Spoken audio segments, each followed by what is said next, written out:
السلام عليكم. لا تنسوا الاعجاب بالفيديو والاشتراك في القناة تشجيعا لنا لنستمر بنشر المزيد إن شاء الله.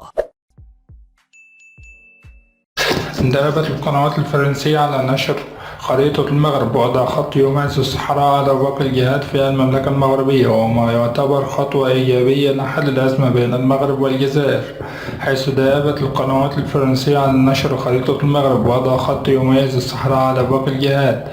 يأتي ذلك في ظل تراجع نفوذ فرنسا بالقارة الأفريقية جراء العديد من التحولات التي عرفتها المنطقة، آخرها الانقلاب في النيجر، والانقلابات التي شهدتها المنطقة غرب شمال أفريقيا والساحل الأفريقي.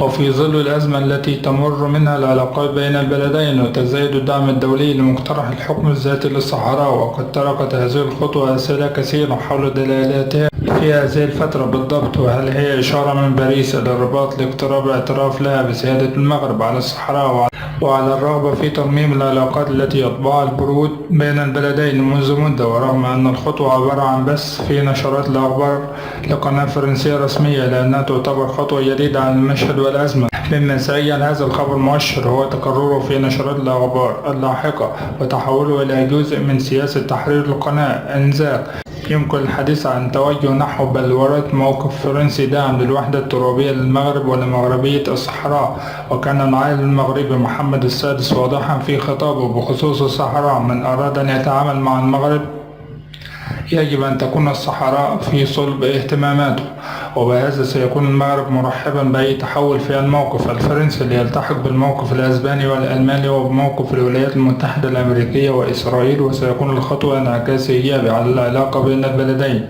وسيخرجها من وضع الجمود والأزمة التي تسبب فيها الرئيس الفرنسي الحالي إيمانويل ماكرون.